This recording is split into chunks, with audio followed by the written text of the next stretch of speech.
Let's get this ship in the water. Is that, do we say that? No. Okay, clearly I know a lot about boats and stuff. Welcome, everyone. I am Gabriella. I'm your host for the evening. Welcome to the 19th Pecha Kucha Hobart, a special edition Wooden Boat Festival. I would like to begin the evening by acknowledging and paying my respects to the Moanina people, the traditional custodians of the land on which we are gathered here today in Nipaluna. Acknowledging all Aboriginal and Torres Strait Islanders here today, paying my respects to your elders past, present and emerging. Little bit of a show of hands. Is this anyone's first Pecha Kucha? I love it, some newbies. So if you don't know what you're in for, Pecha Kucha originated in Japan. It's a 20 by 20 presentation format. So it's 20 chosen images, each for 20 seconds apiece. In other words, it's kind of like grown-up show and tell. So the presenters have 400 seconds to share your passion, tell your story and find your people. I feel like we maybe have found our people in this room already. So as I said, this is Hobart's 19th event and this team's 16th event. So tonight's speakers will join over 355,000 presentations online from over 1,300 cities all around the world. So our first speaker this evening is Cody Horgan. Got that one, Horgan? Yep, there we go. So Cody Horgan is the head shipwright and manager of the workshop at the Wooden Boat Centre. Cody was a student in 99-2000 of the Shipwrights Point School of Wooden Boat Building, now the Wooden Boat Centre, where he gained a diploma in wooden boat building. He has since worked in various boatyards around Sydney and Bobbin Head on many various projects.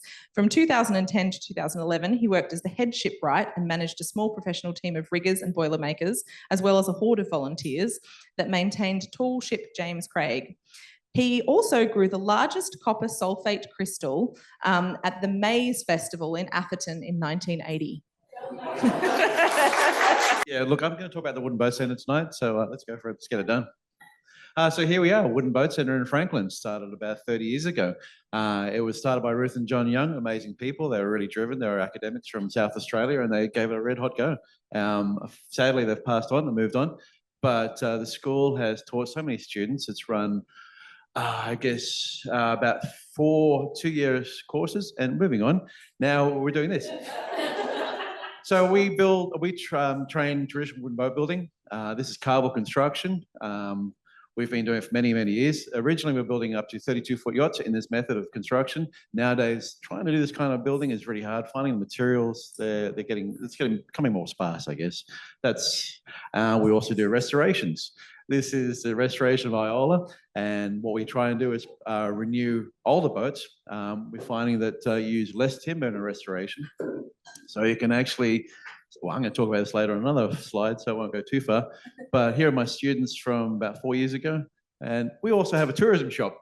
So we have multiple ways of making money, class as well. But we have a tourism, we have a shop, we sell knickknacks, books, and hue and pine wood shavings, believe it or not. We create a lot of those. So there's value in everything. And there's a couple of photographs of what you can see if you walk in the door. Moving on, we have work groups come in from overseas. Here we have Douglas Brooks. He teaches Japanese boat building. And so we had this as an external course, came in about a year ago and taught, I think, 8 students. Oh, this was previous to the last Wooden Boat Festival, actually. And so this was launched here at the boat show 2 years ago. This is the board bank. So in regards to the timber that we have left, this is what there is. This is hue and pine, celery top, and King Billy. This is what's left for us to build wooden boats with. So as you can see, there's not much. It's there's probably, I don't know, about 20 cubic meters there, and that'll see us through for another 10 years if we're lucky. So moving on, we have to be more sustainable. So what we have here is a plywood boat. And we see that plywood is a way of making boats. A lot of the King Billy boats, hue and pine boats that we build are often painted, so there's no point actually building a boat if you're going to paint it using these nice timbers. So we use plywood, and we finish it off with lovely Tasmanian timbers, hue and pine, celery top, and bring out the features in them.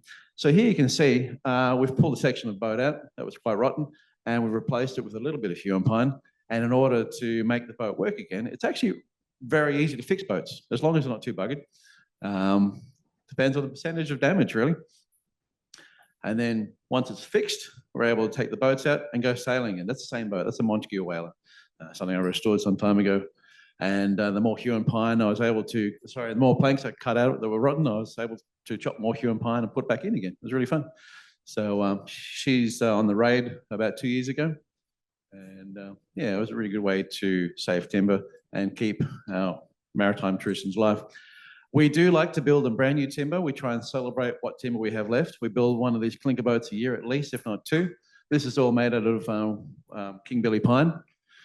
We teach a traditional construction method of clinker as well.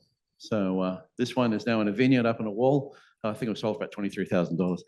This is a Franken 29. She was built about 6 years ago. This is, the school went in decline for a bit. This was built to get students back in the door, to get the school up and running again. It was a really good project, and it got 10 students, very busy, actually 20 over a 2-year period. And we only managed to sell that at the last Wood Boat Festival. It was built on spec and it was very hard to achieve.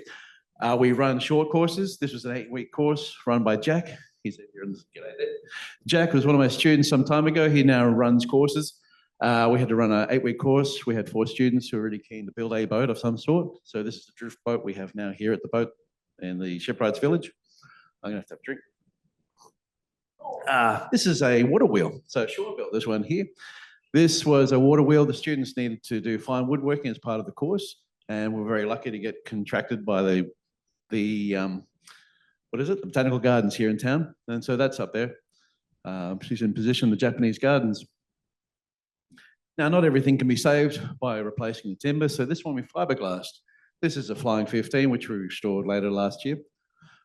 Her hull was fairly patchworky. So, unfortunately, sometimes you have to cover things in glass, but it does mean that they can last a lot longer. Keeps the water out. She was very safe.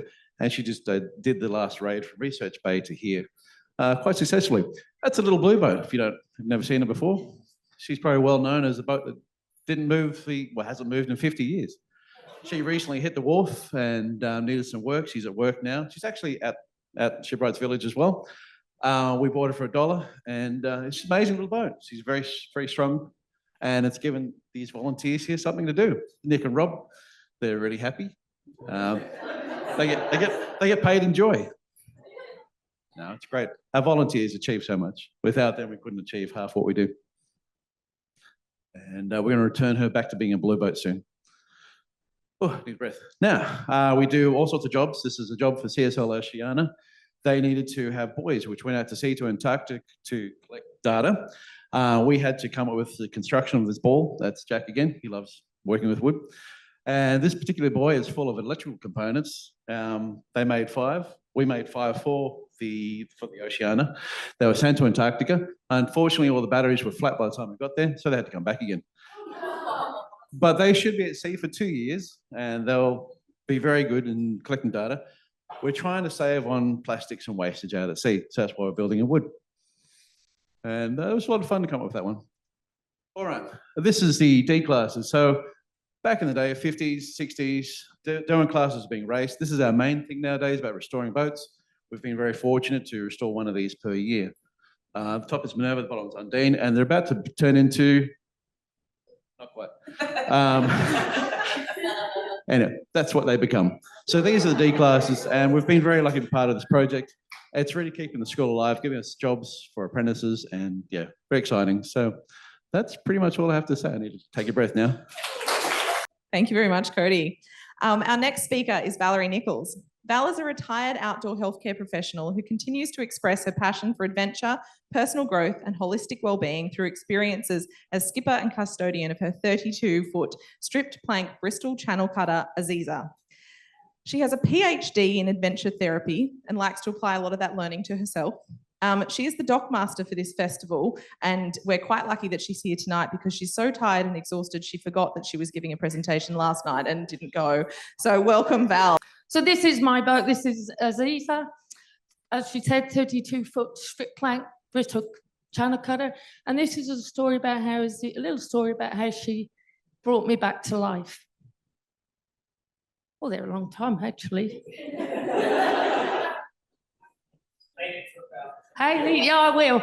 I know Aziza really well because I was part of building her. Myself and Peter Davies commissioned Chris Burke here, who's a local boat builder. Many of you might have known, to build her. We were going to go at the boat school, but things changed. So we started building in a shed when we built the top.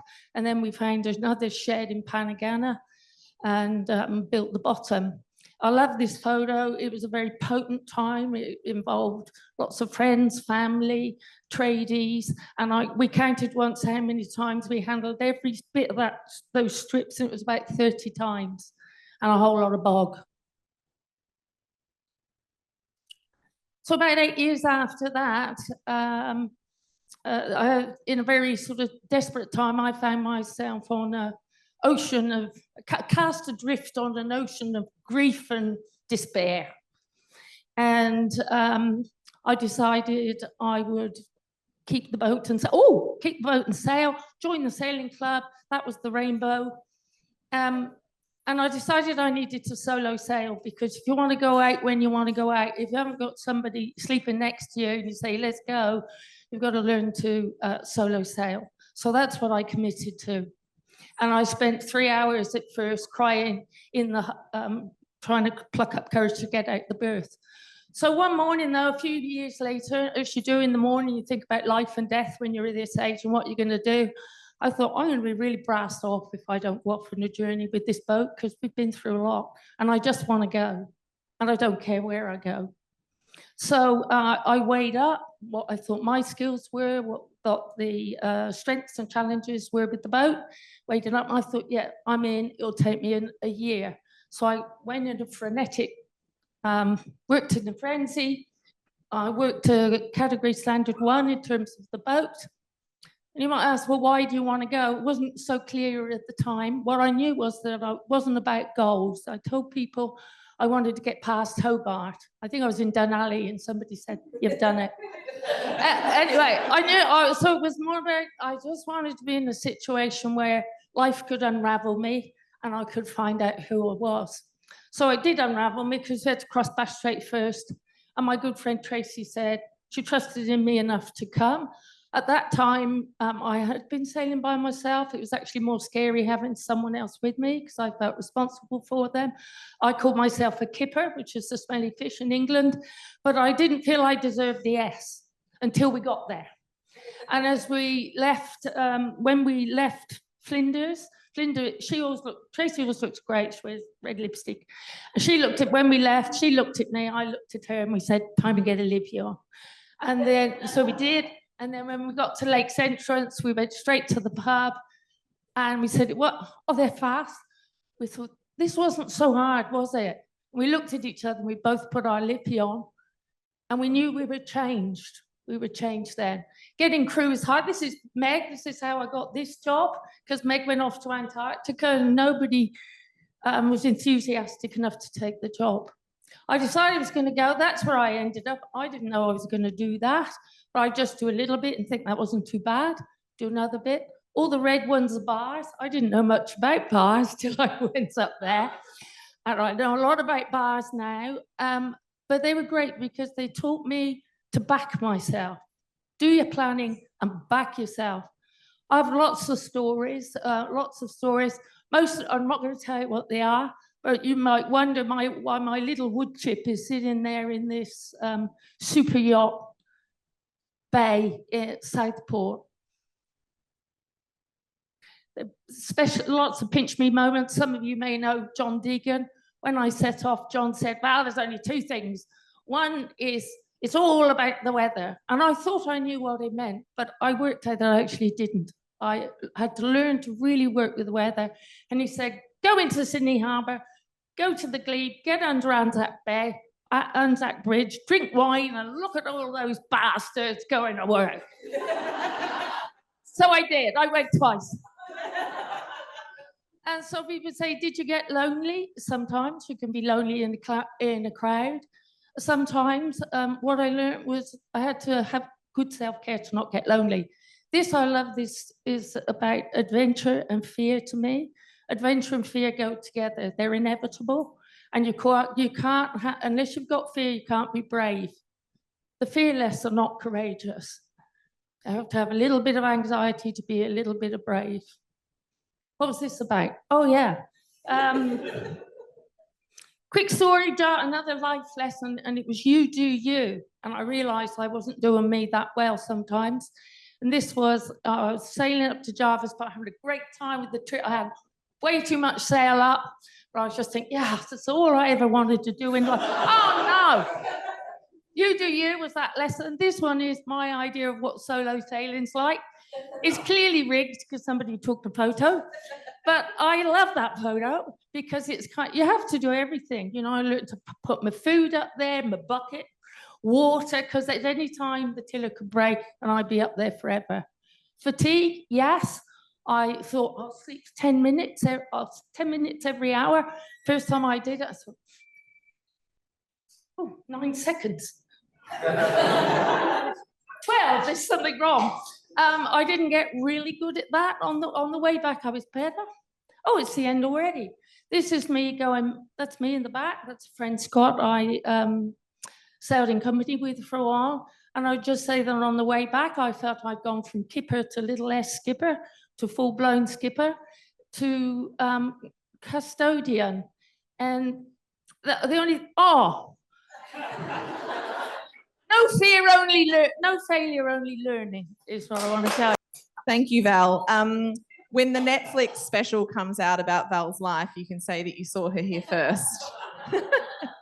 Our next speaker is Lewis Broadway. So Lewis grew up on the Hobart's eastern shore and travelled across the river by ferry to school every day. The sounds, the sights and the smells of the ferry were part of his daily routine and took root in his memory. A major life-changing event in middle age left Lewis struggling with his mental health, and as a distraction from his pain and worry, Lewis hid away in his shed, drawing and painting the ferries he remembered from his childhood. The project grew to include more modern ferries of the 1970s and the vessels used while the Tasman Bridge was rebuilt, creating a collection spanning the last 40 years of regular ferry operation across the river. When he's not painting, he's outside. I think that's it. I ask everyone a fun fact, and his fun facts were all just his hobbies that involve him being outside. Welcome. This is the ferry Derwent, the OMA ferry. This was they stopped running in 1964. But you notice the car teeler in the background is still steam and in the buff colour scheme. We use the car teeler as a timeline. That was Murray Street Pier, which is now Franklin Wharf. 15 years later, I think it was 75, a Sydney ferry was calling into there. There's the car teeler heading off on a Sunday morning cruise down the channel off at the end of Elizabeth Street Pier. The Excella is now broken up as part of the boat Windward Bound. She was going astern and ready to go out from Brook Street Pier on the Sunday morning regular cruise down the river. That's inside the ferry Derwent. You'll notice the car teeler and the Hobart floating bridge in the background. And I believe that from memory is the ladies' saloon. They had the ladies' saloon and a gentleman's smoking area at the other end. And it's all beautiful timber. These two, both Sorrento and Marana, they both ended up in sad condition. They've both been broken up now. They both went to the mainland, but they were both built off the same plan. But that picture represents them coming home on a Sunday afternoon with a light sea breeze. That's a typical Hobart sea in the summer months around the 1960s. That's the old Riston punt that used to travel across. When the bridge was down, they added a bit more to it for luxury for passengers. This was before the Bowen was built, which is now a Bruni ferry. That's the old Princess. She ran for many years, but when the bridge fell down, she was replaced. That's the car teeler, not long before she was converted to diesel. That's about 1958, 59. She was converted about 1960. That was her still as a steamer. And the other ferry is a Bellary ferry, the steam-powered Rosny, which sunk at the Batman Bridge on the Tamar, and that's where she still is. They never raised her. That's the Tacoma, Maydena. She was built in Tacoma. She's now a fishing boat, renamed Tacoma, where she was built. But that was a tug that used to drag the barges from Boyer down to that great big weatherboard building, which I believe was the biggest wooden building in the Southern Hemisphere at the time. It's now been pulled down. And the car teeler, diesel powered, in a different colour scheme. Lady Wakehurst, a Sydney ferry, on the run to Bellerive in this bridge disaster. That's the Martin Cash of Sullivan's Cove ferry, and the tug happens to be the Cape Bruni, which rusted away on the Tamer. They all had sad endings, these boats. That's the Melba, a Bruni ferry. She started out as a steamer, then she was converted to a double-ender for a Melbourne ferry in about 1954. She's now been replaced, of course, by the two new Sea League ferries and the Bowen, which is originally the Risdon Punt. But that's a Melbourne in the layup berth down at Kettering. There's a Melbourne on the bridge disaster run with the Cartilla now blue. That's Old Brook Street Pier. These are moments I tried to capture, just moments. And the Melbourne's just coming in from Bell Reef, and those green bits were canvas tarpaulins, because back then, in the first few weeks, it was pouring with rain and quite cold. So to add luxury, they added canvas tarpaulins. That's the big Hong Kong ferry that came from Hong Kong, renamed Harry O'May. The little boat there is the O'Hara Booth, which was originally built for the Port Arthur run. She ended up in Sydney Harbour. And the one in the far distance near the Broken Bridge is the Commodore concrete ferro cement boat heading over to Lindisfarne. Had Lindisfarne ferries and Bell Reef ferries. I designed the ferry boat shuffle record, and Bob Clifford paid for the printing in Sullivan's Cove, as long as his boats were on the front cover, and he wanted red to run through it, so it looked like a Sullivan's Cove production. Pretty smart. He got the Sullivan's Cove logo on the front cover of Ferry Boat Shuffle record, which is the top-selling record for a week in Hobart. James Craig, we just laid up in front of the powder jetties, looked prettier then than black, but that was when she was waiting to be restored enough to be towed to Sydney. Interestingly, the Martin Cash has now got the O'May pennant on it, not the Sullivan's Cove. That was after the bridge was repaired. Peter O'May chartered the ferries to try to continue the ferry service, which didn't go. That's the classic Rosny steam-powered and Sorrento steam-powered crossing midstream, with the Tasman Bridge being built and the Hobart Bridge, floating bridge, and the breakwater. That's about 1962. That's the first time we ever saw a catamaran ferry on the river, modern time, is at Jeremiah Ryan, Sullivan's Cove. Bob Clifford was adventurous. He tried new things, and he decided to start building catamaran ferries. That was the beginning of catamaran ferries. She was steel, not aluminium. She's still around, but that was the beginning. The Excella, she was green before, now she's buff. This is almost towards the end of her life. That's about 1962. She's been broken up, and her timbers went into the windward bound. And the Cartilla, that's a regatta day, light sea breeze. You try to capture moments. Oh, that's it. I got sick of painting boats. I wanted to so I started painting trams and trolley buses. And that's the only place where two electric forms of transport appeared on the same route. And the concrete road was still seen here, but they were trolley bus routes because they were too heavy for bitumen. And then I started painting trains. I thought, no, stop. Because I had boats and trains. There's too many trains, too many buses. The passion can't keep going. So I decided to give up all that and start painting landscapes. More satisfying to do landscapes than these things. Hobart trains no longer have passenger trains. The Marana's gone. The bridge is still. Then I started doing landscapes. That's up Rebbein Beach, up the East Coast. I prefer doing landscapes now because they're more interesting and more passionate. Paint places like where I have happy memories. And that's a nice, that's Maria Island over there, and that's the Mercury Passage. I think there's another one, isn't there? I don't know. Oh, that's on the Coal River. I go down the Coal River every year from Richmond down towards the Causeway in my canoe and stop. Beautiful sandy beaches. Nobody seems to go. There's no other footprints on the beach. I've never seen another person there in all the years I've been going down the Coal River in my canoe. So I try to capture happy places like the happy memories. So that's it. Thank you. What an absolute honour to witness like the capturing of so much history in such a beautiful way. Thank you. Our next speaker is Andrew Wilson. Andy is an award-winning commercial fine art photographer and a best-selling author, highly regarded for his depth of storytelling, craft skills and striking compositions, known for his published work of The Old Sea Dogs of Tasmania, Books 1 and 2, Coast Tasmania, Blue Water Classics, Shank and more. He was runner-up for Tas representing the Pony Club Prince Philip Cup Games, so he didn't quite make it to the mainland, the Pony Club. But we got this beautiful art, so it could have, it could have been worse. Welcome, Andy.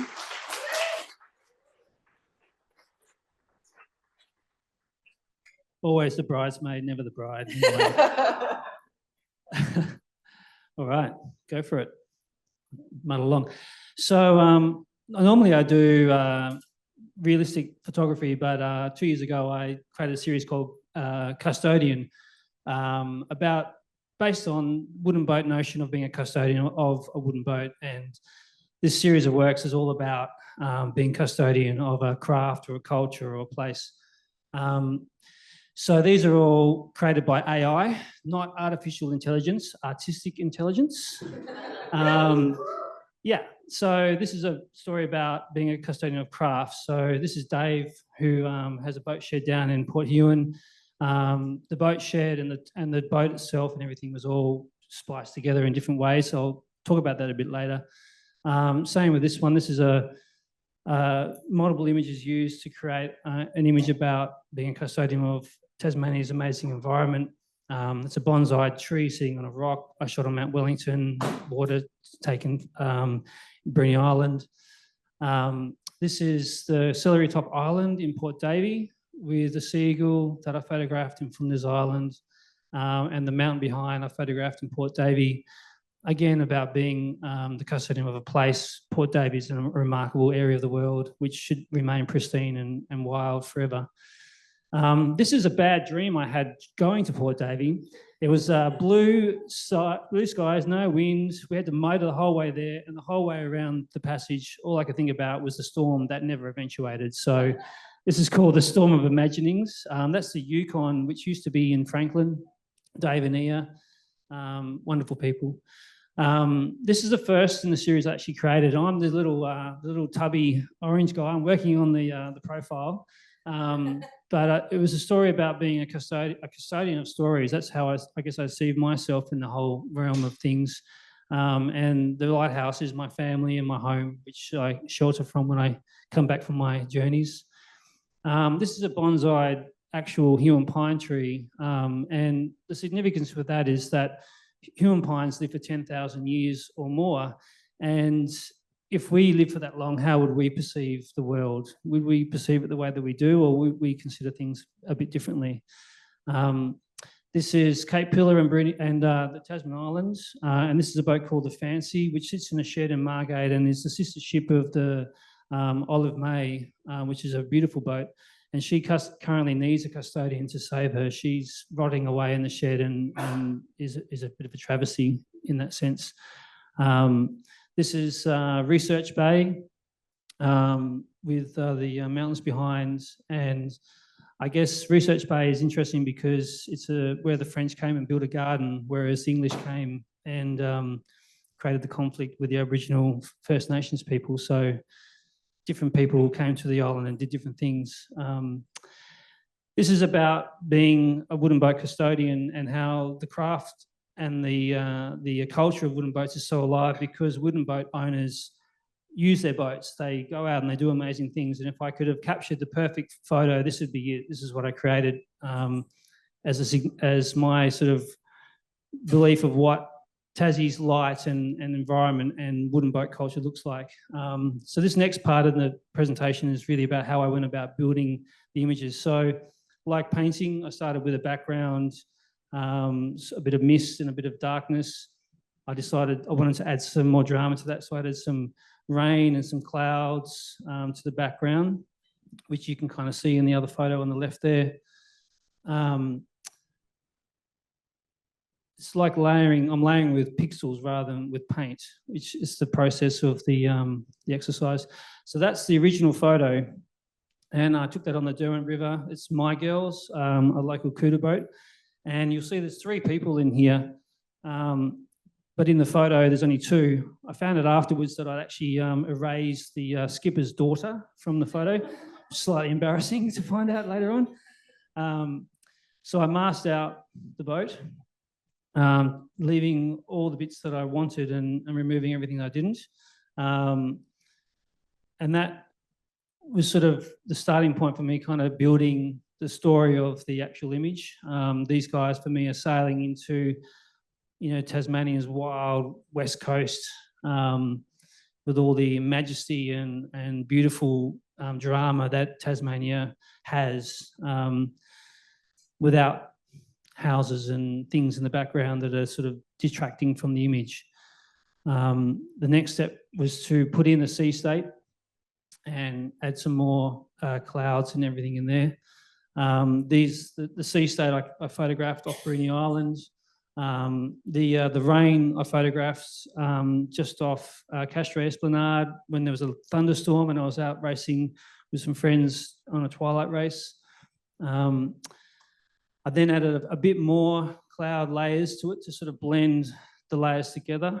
And I also removed the sail number from the sail because I felt that was actually detracting from the focus of the image, which is really the two people who are, you know, seemingly risking their lives to sail off into this crazy storm. A little bit more layering of mist and waves and just blend, again, more blending. And the final thing I did was do some color balancing to sort of bring it all to life, which you'll see in the next slide. And that's the finished image. So I did that same process with every single image that you see in the series. They're all in the Henry Jones foyer and bar at the moment, if you want to see them up close. Yeah, it was quite a sidestep for me. I'm known for my portraiture and my storytelling, and this is storytelling on a whole different level for me. I never sort of used Photoshop and that technique before I did this, but it was fun. And 6 months out from the festival 2 years ago, I almost rang them and said, I can't do it, I've got nothing to show, and panicked, but managed to bring it all together, and yeah, that's it. Our next speaker is Sean Guastavino. Did I do it? Yeah, nailed it. Sean is, this is going to, bear with me here. Sean is a puppeteer, so we haven't deviated too far from the theme, and a performing artist turned apprentice shipwright, working at the Wooden Boat Centre after being lured into the beauty of the craft and the heart of the wooden boat community. How old were you when this happened, Sean? I didn't ask. 27. No, not the luring into the wooden boat, your fun fact. Oh, you were young. 8 or 9. So when Sean was 8 or 9, his mum and his brother made a bet with him to get into a cage with an emu. They then threw some food in the cage and he got attacked by the emu. He has since never warmed to emus quite reasonably, and is still a bit salty because he's down $50. They never paid him. Welcome, Sean. All right, yeah, there's a bit of a deviation in my story. There's very few boats up until the end, so you will have to bear with the story. We're ready, go. All right, I'm Sean, and that is me as a puppeteer. So I started my, I guess, career after high school into theater and performing arts. And I kind of fell in love with puppeteering and the manipulation of objects in order to tell stories, and the stories in life that, you know, you could imbue in inanimate objects. Straight after uni, though, I didn't get quite straight into puppeteering. Myself and a cohort started our own little theater company, and we tried to tell stories outside of theater venues. So we sort of fell out of love with these sort of venues that I think carried a lot of stigma, and we tried to take storytelling and bring them to people's backyards. And that was a backyard. And then I kind of got more into puppeteering, and I started touring Western Australia with a theater company in a little van, and we'd go to perform in schools. And this is Hachiko, a story that is about love and friendship and ultimately death, and how to deal with loss and grief, which we were doing to 5-year-olds. And then this is somewhere east of Halls Creek, Fitzroy Crossing, out in a little desert. Sometimes we'd perform to hundreds of kids. This particular day was 6 kids, a dog, and the biggest huntsman that I've ever seen walking around the stage. And that's, again, this is the puppeteering, the sharing of stories that I fell in love with. Not long after, the Giants came to WA. These are 60-foot giant marionettes that are lifted up with cranes, and they parade through the streets of whatever city that they do come to. And then it was something about this spectacle and this amazing sense of community and people coming together. I think more people came to the city at any point for that show. This was at Perth Festival, where I was lucky enough to be selected as part of a cohort of artists just to, I guess, continue practicing our craft. This was Burna Wanganing, which is a story by the Noongar Whadjuk people where they activated King's Park or Katagara in this beautiful immersive experience telling stories from the First Nations people of the place. In this, you can kind of sense a realm. I'm starting to get into big scale theater, large outdoor events, and traveled to India to a theater festival in Kerala, where we saw this particular production telling the story of life and loss and grief and travel and movement. Then I came across Bread and Puppet Theatre Company, a large puppet theatre company and political activists, just kind of everything in Vermont. And I'm just going to let you read that. And that became my manifesto for years after. And then, so Bread and Puppet is this, I can't even begin to describe them, but they really kind of rose to prominence during the Vietnam War. And they took to the streets of New York City in these massive parades where they used puppets because police arresting puppets was ridiculous. And that's what was on the newspapers, policemen arresting puppets. And there's me carrying the big blue puppet. I fulfilled that dream. I went to Vermont and I joined that theater company and I toured with them, again, bringing stories, telling stories, large scales. This one was about water and the health of water and how important water is to all of us. Sometimes it wasn't big. This was just the youth climate strike. And we're in the town of Burlington. And it was just 20 kids from the local school who wanted to join the youth climate strike. And we just got our banners and our puppets and we just walked around the barns and kind of supported that sort of vision. And then this is the other side of Bread and Puppet. Again, large scale storytelling, giant puppets. Again, whatever stories, whatever political sort of major political theme was happening during the moment, we would kind of get together and create a story and try and, again, share that with the community. They were all free. You come to the shows and you watch for free, and we live a very, very simple life. I took that back and I came back to Perth, WA, where I started trying to do that again. I started trying to use my own skills that I took on. I had a mentor that started teaching me how to use cane and bending cane to make puppets. And then that's me in the middle with my two friends and colleagues. This was a story that we were, again, privileged to be able to be the puppet to a Noongar elder of Abudulang, the pelican. And we told a sort of story, a parade story with many other puppets that was made by the community. So it was a free event, multiple events, where we made these beautiful puppets with the Indigenous community as well. That's just a photo to say that I got paid to be a dinosaur one time. I can say that. That's just me in a dinosaur suit. Just wanted to throw that one in there. Then I went and lived in the Philippines and worked on a sailboat, and I made my first ever plywood boat in a very ramshackle nipa hut we put carpet over the dirt floor.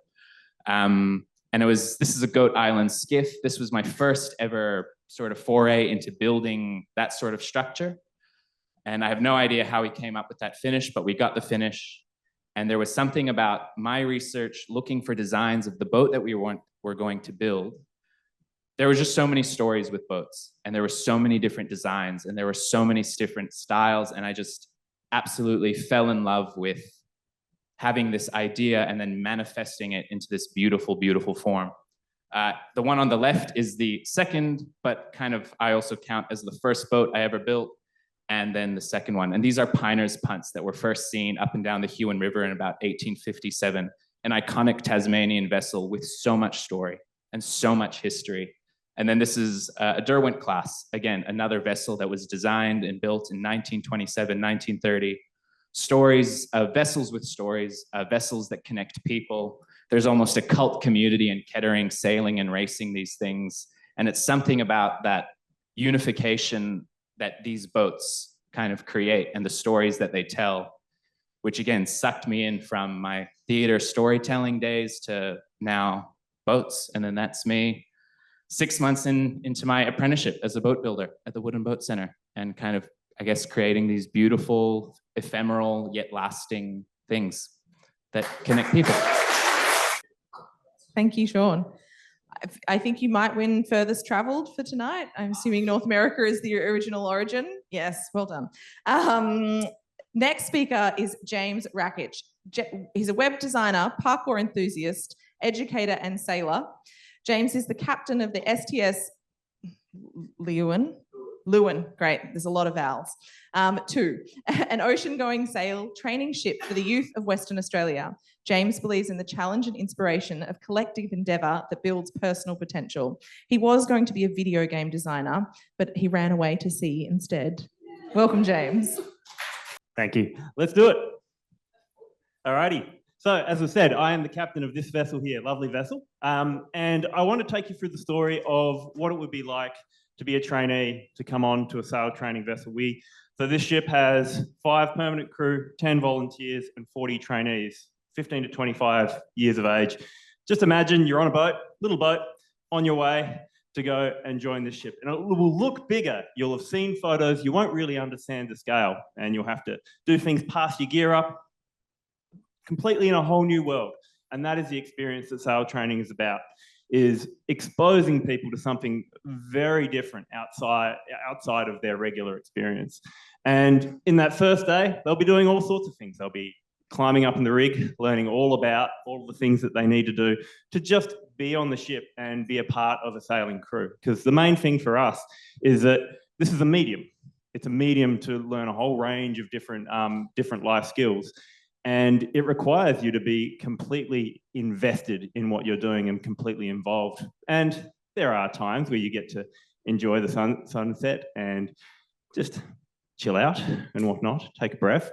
But the ship always demands a range of different activities to actually keep it going. And you will be on watch at all sorts of different times. Actually, the interesting thing is we very rarely get photos of our night watches when the ship is very busy, when everyone's all working. So I quite like this photo where this is us making our way down in 30, 40 knots, kind of fighting against the weather a little bit. And that's just kind of what you have to put up with sometimes. As I was saying, you don't control the weather, it's all about the weather. And you do have to just gear what you're doing to that. This is early in the morning with lovely sails, people enjoying their lookouts. We have to maintain lookout at all times. And these are all things that the trainees are participating in throughout the entire period. And, you know, we also, this is an Anzac Day service we had during that, because life goes on. We're still operating, we're still doing things. So there are ways in which the day-to-day is weaved in the fabric here, and you can see a lot of people maybe not feeling quite as full of energy as they could do. This does end up quite wearing, and the amount of effort you can think of in terms of all of these sails, getting these ready, getting these down. Once it comes time to arrive at an anchorage, all of these sails have to be, you have to man all the lines and pull them all down. And then you have to go up and pack them all up as well. So there's a considerable amount of effort. And whenever the ship is active and doing things, you just have a whole hive of activity. We're supported by a range of volunteers who are guiding these people through this experience. Some of them have never done this stuff before, never gone on heights, never done anything. So for these young people to start to develop a familiarity with this ship, doing all of those sorts of things, he'll be talking about being up in the rig there, and a little period where they have to take one hand off and lift it up. So they're holding on with one hand, 2 feet, leaning over the yard and going, "What? You're asking me to do this?" But that's the nature of it. And then once you get into a safe harbour, with everything tidied up, everything can feel a little bit nice. You can take the tempo out of what's going on. Everyone can get a bit more sleep for the night. We still have to maintain watches and all the rest of it, but a lot less is going on. So people can sort of catch their breath. I think I might do that for a moment. Swimming off the ship, often it's a very unique experience. And this is the kind of thing we are marrying things that are a lot of hard work, but also unique experiences that you may never get to do anywhere else, or not get that many opportunities to do. So swimming off the vessel, lovely time, and also going ashore in these lovely little boats here that we drive in and out, these tenders. They are interesting. This is a lovely day for it, but you can, we've done some interesting landings with there, coming to breakwaters and all the rest of it. If you've got breaking beaches, West Australia's coast is very exposed. this is probably one of the culminating elements of the voyages. We often get to a point where we get them to elect their own captain, their own mate, all of their own crew, and they actually take the ship for the sail themselves. A lot of supervision, obviously. Let's not get ahead of ourselves there. But this is kind of, if we're looking at the goal of the ship, it's to take them from a position where they are brand new, looking over the ship and being challenged by that, and then saying, all right, you're in a position now where you can actually run the ship. And there's a lot of challenges that are attached to that, and we can gradiate that. We can support them in different ways, but it's a challenge. It's a very unique and always different every single time challenge. And this is the end of one of our volunteer voyages. A little emotional.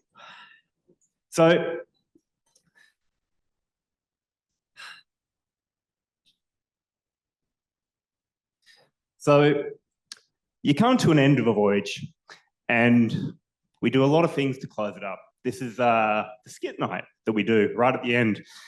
And when you have this experience, this 7-day experience with people, you build an understanding of them that's much greater than anything. You're around them 24/7. And this sort of marks the end of it for us. We set up this setup where we will man the yards, we'll come in. There's a lot of things, a lot of Hollywood attached to this sort of stuff, but coming into the harbour like this, sounding a horn, cheering, all of that sort of thing to a waiting and adoring crowd down at the harbour, it's always a special thing for us. And it's especially so because for those who know the story of Lewin, you're going to see what's coming next. So you don't always control the weather, and you don't always control what gets to happen to you. But what I will say is, from a positive note, this will get sorted out, and you'll probably get an interesting story 2 years' time.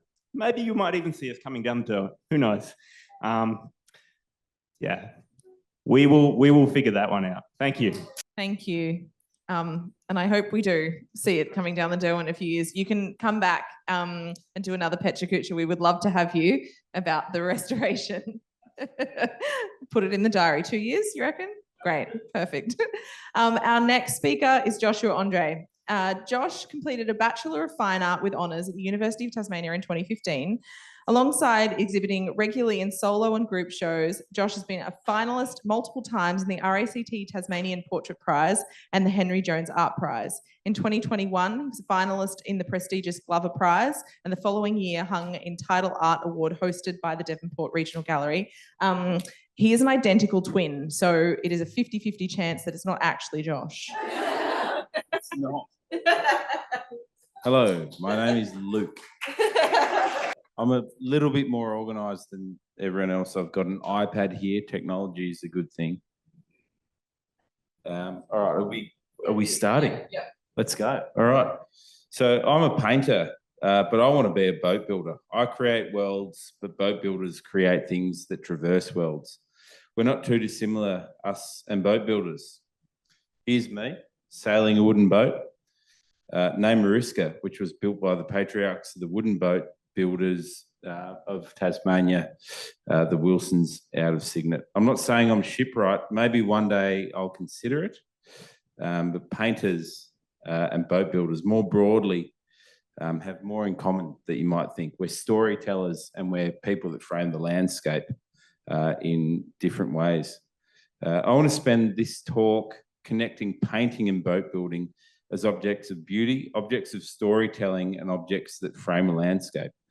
The links become clear when you get to visit very beautiful places, like the places that we get to visit when we sail these wooden boats.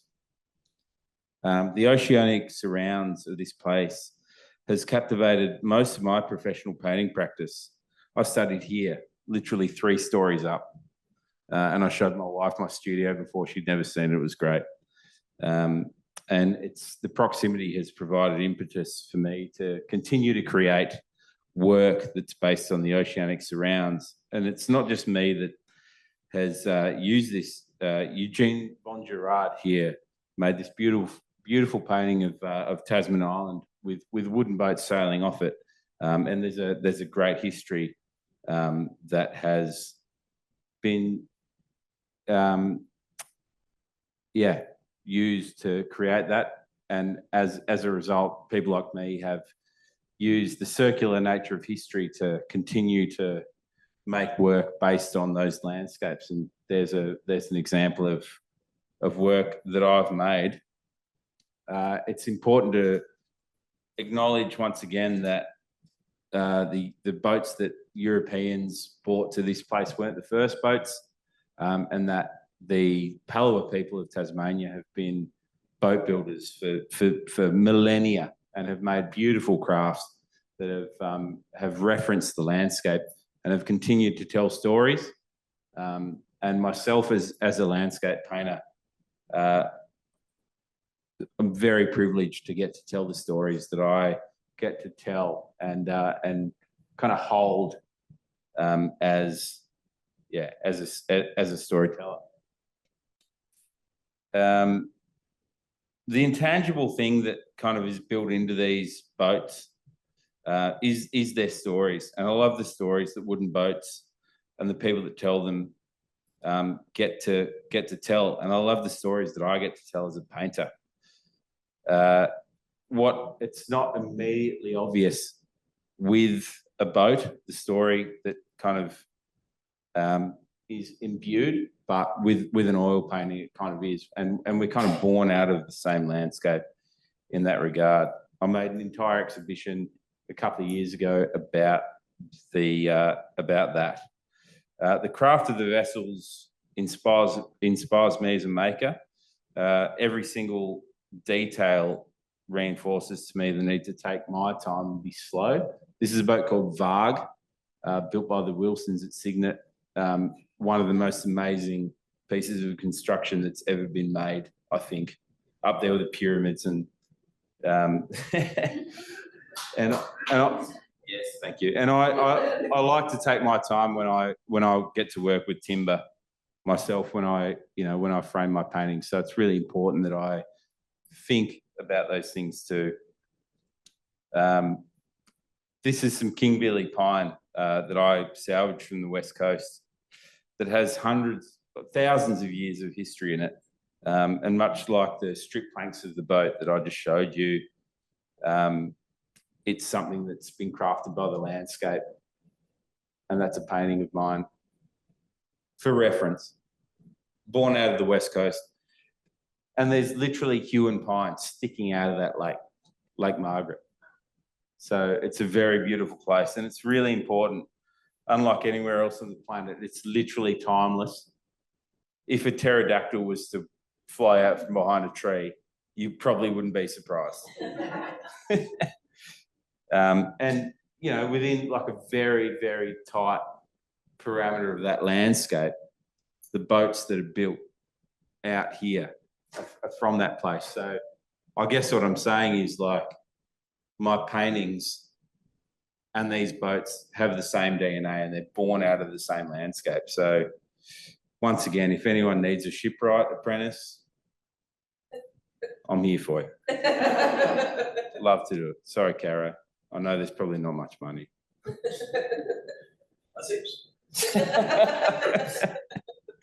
So this is a painting by a painter named Philip Wolfhagen, based on semaphores, which are once again a navigational tool. Boats are navigational tools in the same way that paintings are navigational tools for a more psychological landscape. And this is my contribution to the maritime history of Hobart, painting up at Shipwright Arms. I get to sit there and look at that painting, drinking a cold pint in the same place that the blokes that made these boats over the back there got to drink cold pints. That's the view from the back of my house now, which I get to look out at. It's the River Derwent, which is a constant inspiration for my work and a place that's a constant inspiration for people that build boats. It's a very beautiful part of the world, and obviously the beautiful D classes that we see are evident. That's a painting that I finished last week, which suggests to me that there's still appetite for people engaging with the maritime history of this place. And I'm very, very lucky to get to be someone that tells those stories. Our next speaker is Jeff McQueen, a retired engineer who enjoys gardening, reading, and adventure in small boats. Jeff is the chair of the board of Paddle Tasmania. And if it isn't apparent, I don't know a great deal about boats. So I have everyone's bio and I do a little bit of research on them before I present them. So Jeff circumnavigated Tasmania in a 13-foot open dinghy. Yeah, right? So I was like, that sounds like crazy. And I looked it up and found the video, and it is crazy. Jeff's fun fact, I have to preface with allegedly, he once jumped off the Sydney Harbour Bridge. Yeah. This doesn't leave this room. Welcome, Jeff. Right. Thanks for saying allegedly. Yeah, against the law, you're not meant to do it. Yeah, so I guess I'm here because of my small boat journeys, my dinghy cruising. But what I've decided to talk about is a little bit more broadly just small boat adventuring, and in particular my sort of journey with it. It's actually been sort of from large to small. So start the clock. All right. This is me at 26 in the Red Sea. I was crewing on a friend's yacht. He was circumnavigating. The yacht's a 40-foot steel cutter. So I got to see a lot of boats around those years then, or those months I was with him. Yeah, I really enjoyed it. Got bitten by the cruising bug totally. But I wasn't a big fan of the complexity so much of the bigger boats. So when it came around to my own boat, this is the Nitra, 35-foot fiberglass sloop. We simplified it a little bit. You know, there's less mechanical systems on this yacht. It was a little bit easier. There's an aircon there on the front. We were living on Darwin, in Darwin at the time. That's my wife, Jo. That's her bike. She used to ride to work on that. We weren't always outside. But this is paradise here. This is Crocodile Creek in the Kimberleys. So dead flat water that you're on and 100% secure mooring. And I've just put that in there because it's kind of like the opposite of what most cruising is like. Like for every day of like this, you've got 10 days where you're flopping around on the sea and it's uncomfortable and you drag an anchor. And so I got the idea that I wanted to go smaller. I thought I'll get something that I can drag up a beach. And so I built this. This is a Ian Outred Puffin 10-foot boat. And we had great fun in this, but it's really too small. We went out for a weekend cruise once and there's about 10 centimetres of freeboard with everything we put in. So I had to go a little bit bigger. This is John Welsford Houdini. I've called it Dinghy Spart, and this is what I've had for over 10 years now and done a lot of cruising in around Tasmania, across Bass Strait. Really enjoy the building process, but I find I'm just hankering to get out and sail it. So it's this sort of push and pull between enjoying and savouring the build and getting for a sail. But this is dinghy cruising paradise. This is down in Bathurst Harbour. There's Jo there, my wife. We were just camped behind in the bushes there. Really nice campsite.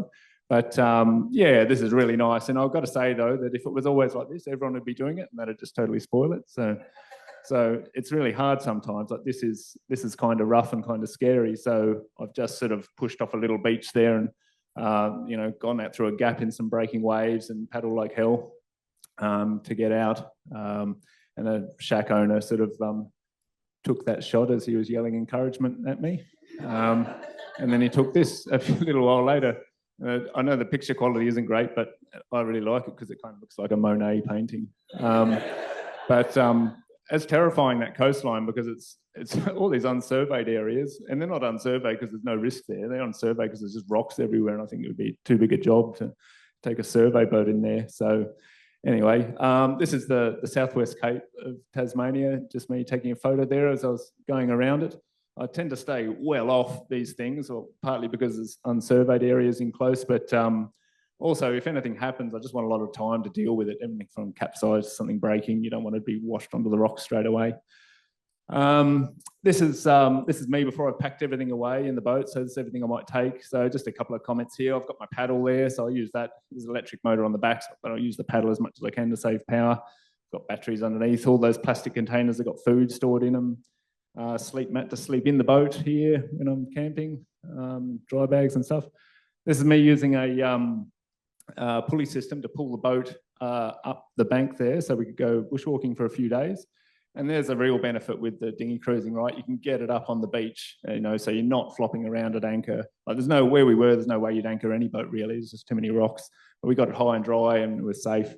But that's a lot of hard work, so we're going to go smaller. So what can we pull up the beach a little bit easier? Well, sea kayak. This is a trip in Norway. We hired that sea kayak and went for about 5 days or so. And so that's nice and easy, but we even stopped at places where we had to haul the sea kayak up this little cliff to camp on a ledge.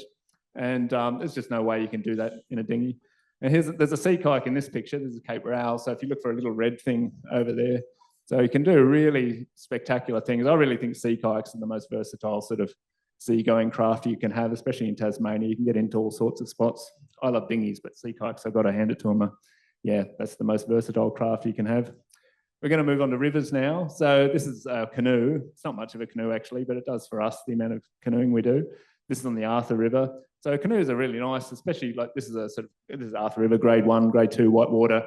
And a Canadian canoe, an open canoe, can handle this pretty easily. So we can just chuck in the gear and off we go.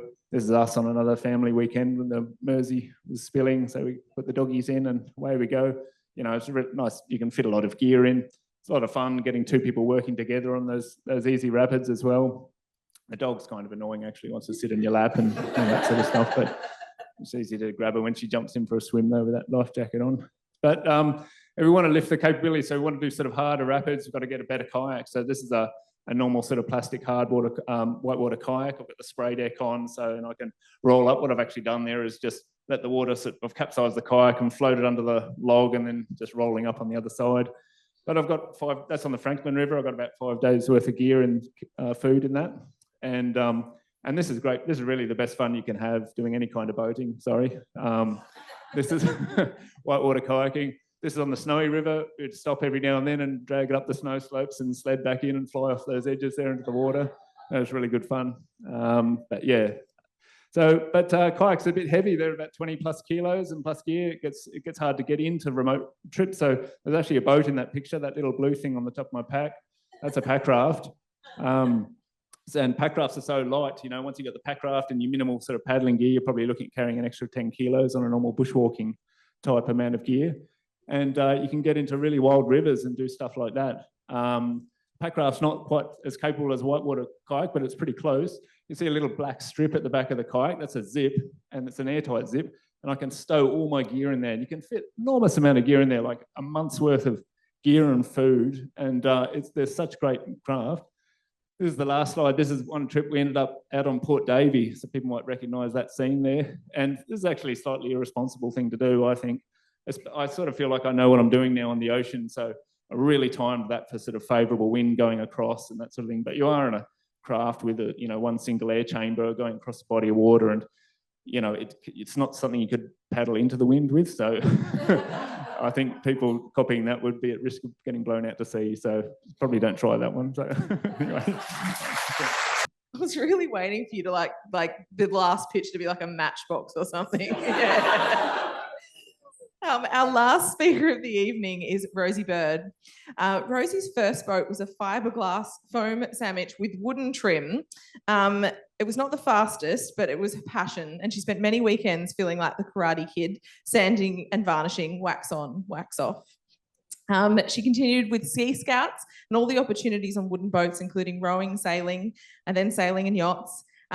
So she's always had a passion for wooden boats, and she finally got one. She's learning as she goes, but first you have to be courageous and give it a go.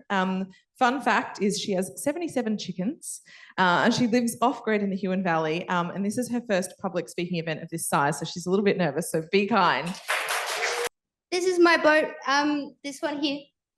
This was a real estate photography shot, so like it looks better than it normally does, but that's it.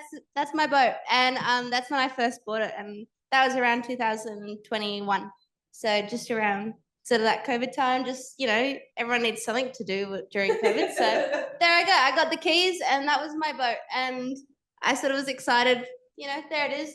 Sits in the river and it's a 1950s Huon Pine cabin cruiser. Bought it off a guy named Possum. He's a good bloke. And it was like, I got a mooring too. So sweet. And then this was the little window that I thought was really cute. gives me like I would sit there and look out that window pretending I was like in all sorts of areas. Really, I was in the Port Huon Marina, but I sort of thought I was like, crossing all these waters and seeing all sorts of things, picturing the dolphins and seals and whatever else I would see. Really, I just saw the neighbour's boat getting shat on by birds, but this isn't, I moved to another spot, new view, saw the pub, and it's just chilling there, which is really nice. And yeah, I really like having a boat and all the opportunities that I get to take it out and learn about it and that sort of thing. This is its engine. It's a Yanmar and it goes chug, chug, chug. And it's not too fast, but it goes in. That's a good thing. So it stays afloat. It's got an engine and it goes. So what more can you want with a wooden boat? So it hasn't sunk yet. But this isn't a good sign. Turns out this is the stern knee. And that's not meant to look like this. And when you when you're traveling, it's not meant to shake. But I learned that while it was shaking one day, and someone said that's not meant to happen. But I tried, and there we go, bit of resin, she'd be good. So it hasn't shaken a bit, so that's a good sign. And I learned something. Boats shouldn't shake like that, and resin's good. Can't just be used for crafts. So ta-da! There it is. So now I have a good stern knee.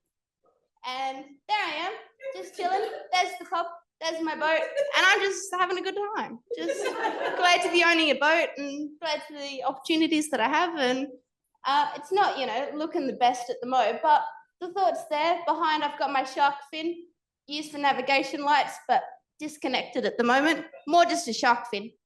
And then this coupling, turns out it's not meant to look like that. Thanks, Dad, for helping, but keeping me calm. But I was on my way to the Wooden Boat Festival a few years ago, and my coupling split.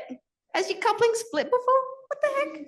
It happened to me, and turns out that is the worst kind of donut you would ever want. But then I got to the slip, and I just sort of had to get working on it. Thanks, Dad. Probably Googling something what to do, but we got there, and there's lovely people in the area, so can't complain. It started off with a red hull and the blue trim. Wasn't really my style, but we work with it, and there we go. I got a purple, and not a lot of people in the marina really like the purple. They say it's not very good for a boat color, but I love it. And how many purple boats do you see? So, and the black anti-foul gets everywhere, but we'll get onto that. It's always good to do, and this wasn't good. The window was rotted, and water was coming in, but thanks, Michael. He owns the Argus. His boat's down at the Wooden Boat Festival, so if you want to check him out, it's a nice, beautiful little blue wooden boat. Not like mine, but he fixed my window, and then I had to finish the job, painted it, anti-foul, painted it, fiberglassed it. Now I know how to fiberglass. Now I know how to put a new window in your boat. So don't actually come to me. Probably go to this guy, Wooden Boat Centre guy. But I tried, and it works. And no water's been coming in. The doors, the window's looking good. The whole inside's stripped because I took it all apart to try and get the whole connection with the boat. So I know everything. I don't actually know everything, but it's like this, and I'm getting there, and I'm learning parts, and I've got the tools, all the gear, no idea. But there it is, getting slipped again. Might have had a little incident, but it's getting slipped. That's a good sign. And it's coming out of the water down in Port Huon. How artistic with the tree there. It looks good. I learned how to drive that navigator thing, so that was cool. New skill. And that's the hole. That's not a good thing. I could see inside the boat through that hole. But it was there, and you got to do something about it or you won't have a boat for long. So I took it, I slipped it, I learned how to cork, and I corked it all with Tom. Shout out to Tom, he's also got a boat here. Always wear a beanie when anti-fouling. It doesn't wash out of your hair very well. And that's me just giving it an anti-foul, learning how to cork it, putty it, all that sort of thing. So, sorry, Wooden Boat Centre, I didn't go to school, but, you can learn without school, sorry. And there it is, working at night because boats don't sleep. It just sort of, it was there the whole time. And there I was doing things. I don't know what I was doing in that photo, but I was there at night taking a photo. It looked good. And the lighting's nice. Thanks, Marina. But I love the purple. I love my wheel. It's such a little feature of the boat. I feel like a bit of a pirate with it. And it's just a nice way. So many opportunities to come and yeah, I love it. The rest of it, maybe not so much. Still got to learn how to cut all the timbers and do the electrics. Find an electrician. But there it is, just chilling in Port Huon. It's my lovely boat and I love it. And it's taught me a lot and I'm learning a lot along the way and look forward to so many adventures on board and yeah, that's it. Its name's Belander. It just chugs along and so do I. And it's a good combo. So yeah, thank you. The kids are all right. Thanks, Rosie. That was awesome. Rosie was our last speaker of the evening, so I'm just going to do a few quick thank yous. Firstly, obviously, the Wooden Boat Festival for having us. If you have not been to a Pecha Kucha, which it sounds like a lot of you haven't, we normally do these and get an eclectic mix of people. It is not normally so nichely specialised, so it was wonderful to do something a little different and have the collab with the Wooden Boat Festival. Jen, for being awesome. UTAS for hosting us, and the rest of the team. I get to be centre stage and have the microphone, so I get a lot of the credit, but it's not due, definitely. So Kelly is up the back there. Beck over the side. And Angie down the front. Yeah, we've been doing these for a few years and it's always a dream and it's always so much fun. We are volunteers. We do this for the love, not the money, because the tickets were free, remember? So obviously to the wonderful audience this evening, thank you for being so welcoming and encouraging. A round of applause for you. And last but definitely and obviously not least, our nautical but nice speakers. For the Come on, guys. Yeah, thank you. Yes. Obviously, this takes a bit of chutzpah to get up in front of a room full of people and talk about your passion. This shameless plug, it does not have to be boat or nautical themed, but if you are interested in being a speaker at a future Pecha Kucha event, please come and have a chat to one of us. Again, doesn't have to be nautical themed. But thank you very much for coming. And again, massive thank you to the speakers tonight. It was amazing. Thank you.